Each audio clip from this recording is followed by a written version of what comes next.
Whoa. It's about the booty. The booty. Look how zoomed in it is. Ah. Hey. You can see all the details on my face. Hey. I like it.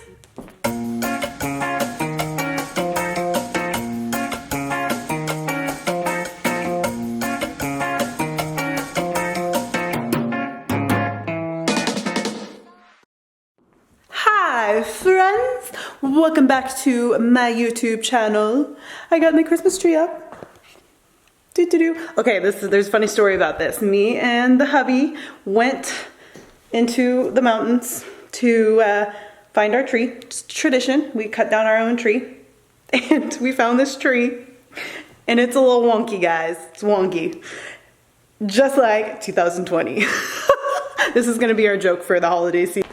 I don't know if you can tell, but it's like curved. Yeah, you can see it on this side. And then the back side is just kind of missing some branches. And we had to tie it up with boat rope to keep it, because it kept falling forward. Because it kept coming forward, and a couple times it did fall. So we were like, what the heck, we're just gonna go with this wonky tree. Rocking around this wonky Christmas tree at the Christmas party. Guys, so let's jump into today's video, which is about the glutes. The glutes.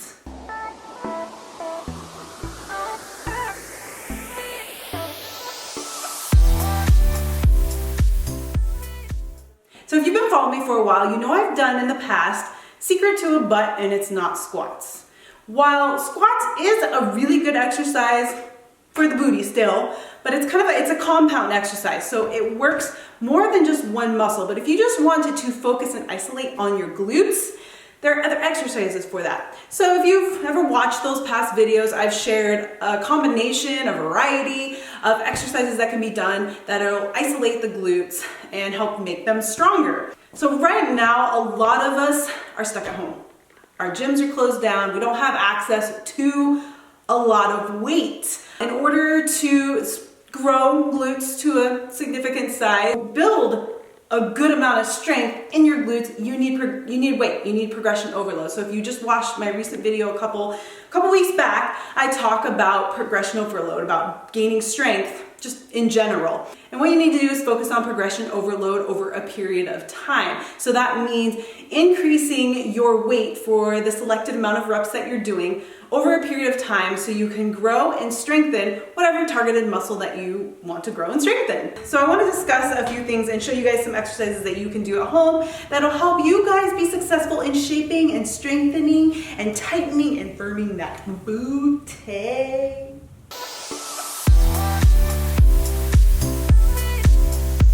So did you guys know that the glutes is actually the largest muscle in the body? Yeah. Talk about is the importance of strengthening your glutes for health purposes and for performance purposes, not just for the aesthetic reason, just to look good, but for everything you do between just walking or walking uphill, stepping up something, hiking, getting up and out of a chair.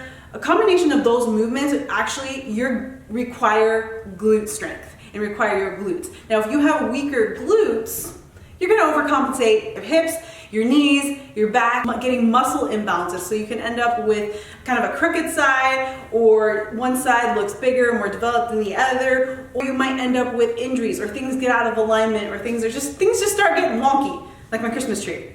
So I hear that a lot actually from various different clients, or just people I talk to on the regular. And as we get older, the first thing they say to me is, oh, I went and saw my doctor or my chiropractor or whatever specialist that they were seeing, and they advise them to strengthen their glutes, because the reason why they're having these issues is because they have weak glutes. So having strong glutes is not just for aesthetic reasons, but it's also to prevent hip, back, knee injuries, pain. I can tell you, if you strengthen that booty, in the process, the aesthetic will come together. It'll start looking good. But we want to go into it with the intention of longevity. I've talked about this before. We want to think about longevity of our physical state. Most of us, when we go into our fitness journey, we're just thinking about, we want to look a certain way. We want to be a certain way. We want to be lean. We want to have these round, defined shoulders and arms, and we don't want to have any back fat. We want to have that V. We want to have that V back, you know? And then we want to have that tiny little waist, no fat. We want lean. We want the round booty with no fat, no cellulite, and we don't want it to be hanging. My point is we go into our fitness journey with our image intention. We don't think about longevity. We don't think about how these exercises could benefit us in the health aspect. I know from my own self, when I first started my fitness journey, which was like 17 years ago, I just focused on the image. I wanted to look a certain way, and that was what I aimed for all the time. So a lot of times I did these crazy exercises and too many exercises, and I was just trying all this different stuff, just hoping that if I pushed a little harder, or I tried this exercise or did this exercise, that it would give me the physique I was looking for, that I wanted that specific look.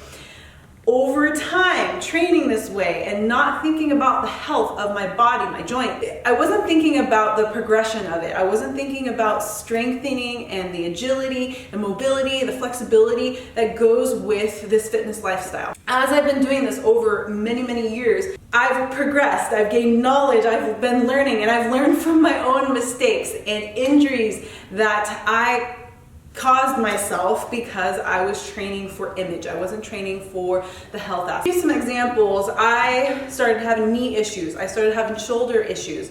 I got multiple pinched nerves, and who knows what I could have, if I kept going the direction I was going, what I could have done to my spine, what I could have done to the disc in my back. After my last injury, which was a pinched nerve on the left side, I was like, hold up. I need to start approaching this whole thing differently. Around this time, I was about 26 years old. I'm young, you guys, that's young to start having all of these issues, but it was because I wasn't taking care of myself and I was just training for image. That's all I was training for. I didn't care about anything else. Then this started a new journey of health. All my issues, all my joint pain, all my aches and pains, my nerve related issues, it went away. I have not had any issues physically for the past like 5 years now. And I feel 100 times better now in my 35 years of age than I did when I was 26. Big difference.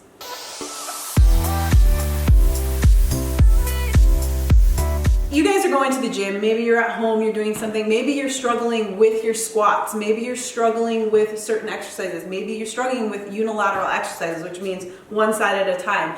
Maybe you're struggling just walking up and down your stairs, maybe getting up and down out of a chair. There's so many things that you might be experiencing right now that you're struggling with lower body. Most of us, I would say 95% of us have weak glutes. If you start focusing on strengthening and training your glutes and focusing on those specific exercises, when you go to do a lunge exercise, a single leg exercise, you do your squats, you get up and down out of your chair, walk up and down stairs, going hiking, I mean, the list goes on. You're gonna notice when you have stronger glutes, they're gonna kick in and doing what they're meant to do, and that is getting you through all of these things. You're going to shift and stop overcompensating, putting pressure on your knees or overcompensating using your lower back. I get this question a lot when you guys are doing certain exercises. My lower back hurts. How can I fix that? So what's happening is, one, you've got weak glutes. So what you're doing when you're doing these exercises that are supposed to target your glutes, you're probably using too much weight, first of all, and you're not set up properly to perform this exercise, the way you're setting up your hips and your pelvis. So what happens is when you're doing these exercises, you're overcompensating, trying to use your back to push you through that movement. This glute thing is just a small portion of the big picture when it comes to just overall health of your body. You can also take this information and apply it to other different parts, body parts as well.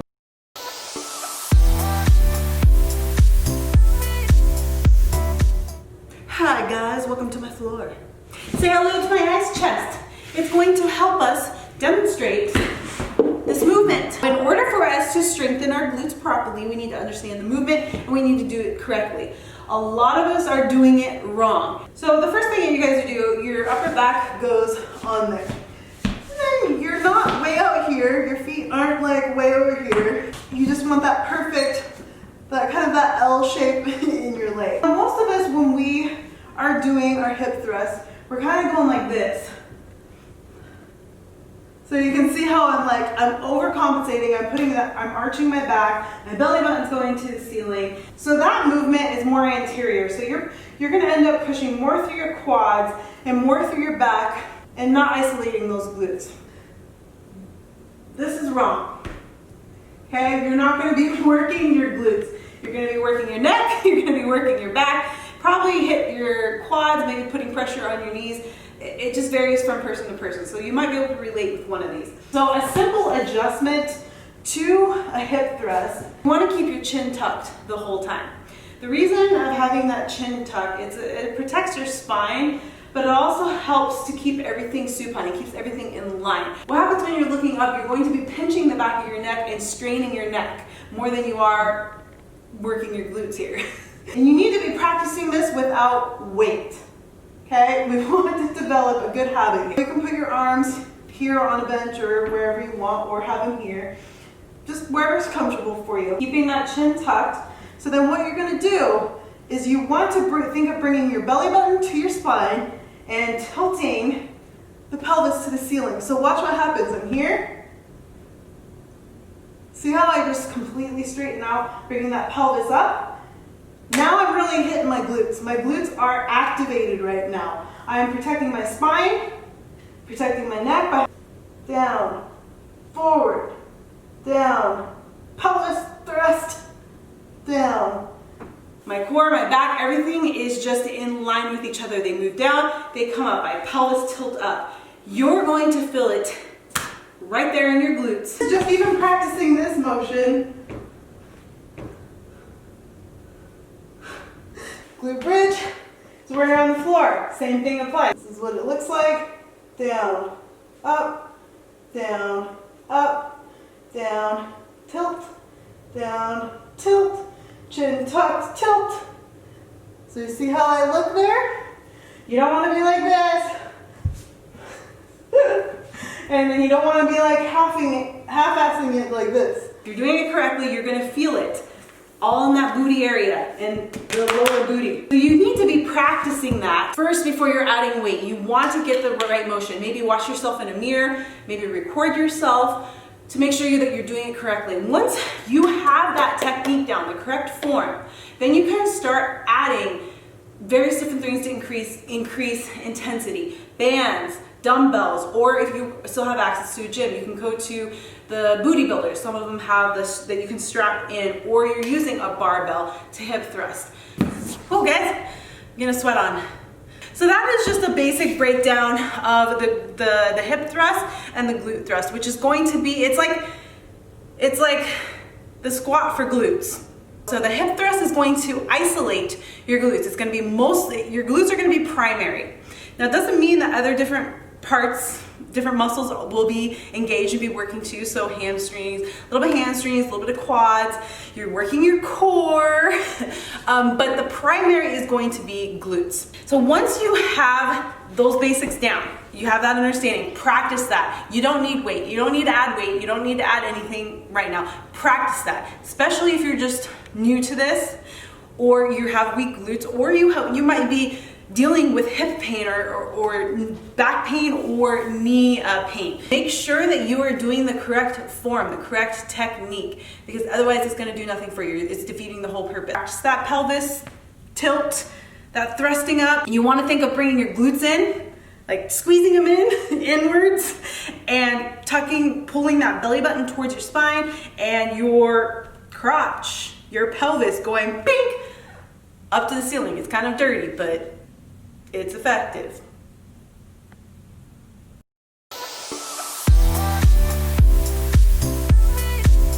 It's time under tension.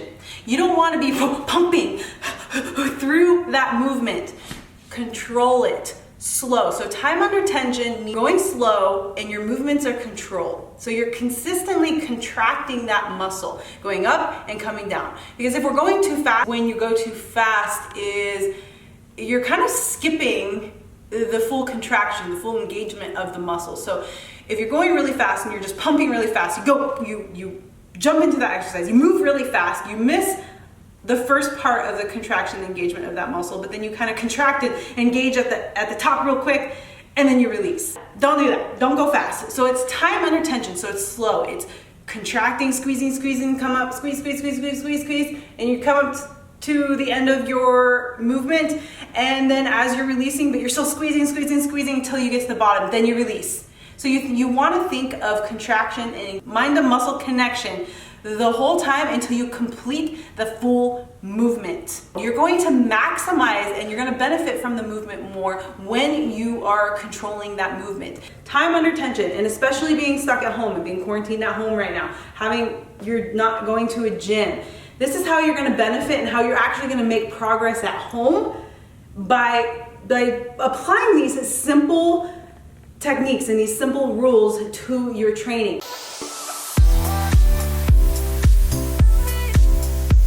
How do I get rid of cellulite? How do I get rid of fat on my butt?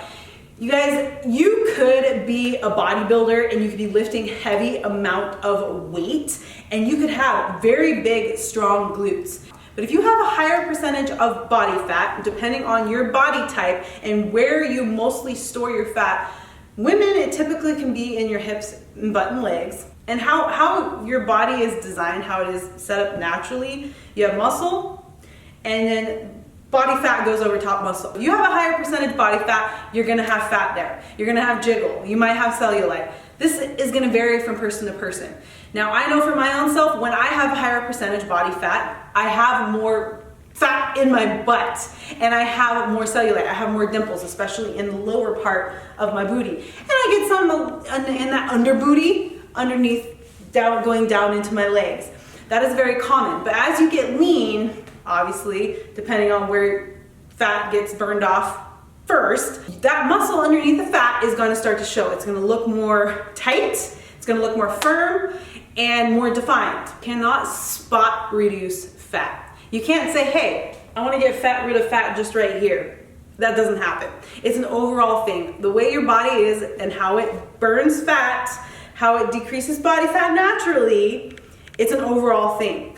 Now, depending on your body type and for you specifically, you might lose fat in your upper body or your stomach first, and the last to go might be your hips and legs. Some people, it might be hips and their legs, but the last of the fat to go might be around their midsection or their upper body. This is different for every single person. So just because maybe you don't lose fat in your hips and legs as fast as this next person doesn't mean that's a bad thing. Doesn't mean you're doing anything wrong. Doesn't mean that it's not that you're a failure. It's not going to work for you. It just is how your body is designed. A really good key to helping improve those areas is isolating and training specific muscles. So your booty,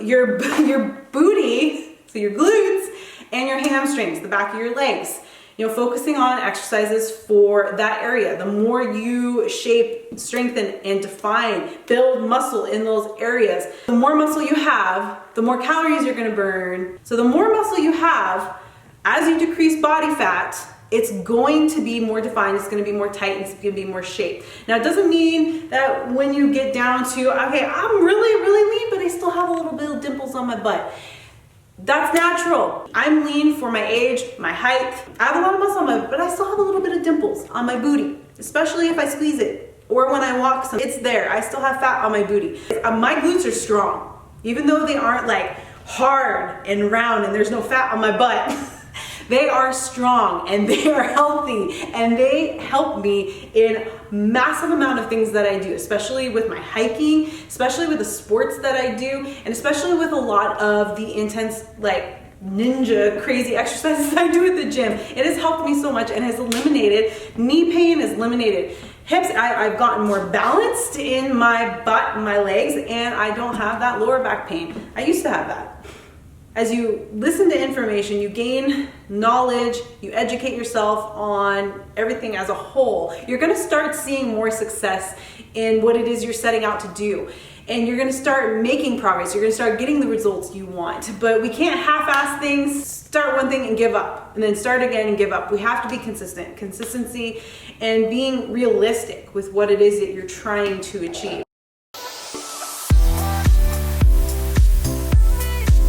My suggestion to you when starting your glute program is picking like 2 days a week, just for starters, and picking about 4 to 6 exercises, just depending on the time you have that you're willing to give to your glute program. And doing anywhere between 10 to 15 reps per exercise.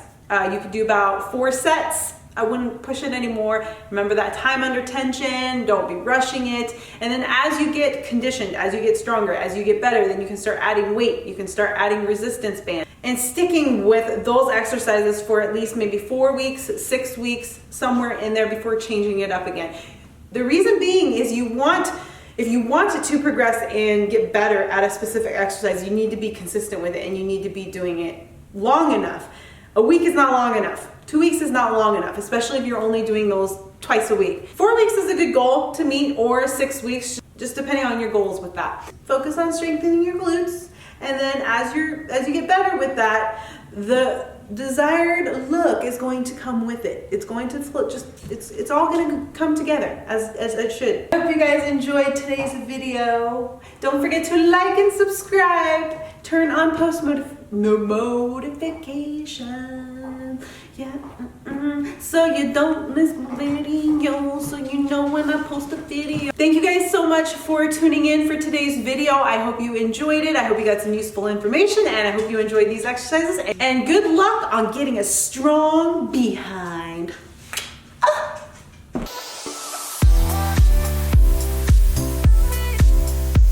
Hey guys, so I'm going to categorize everything. So I'm going to do upper glutes, then full glutes, and then lower glutes. Because did you guys know that the glute is made up of 3 muscles? So I've got a variety of bands here. They're each different resistance. This is the lightest, it's about 15 pounds.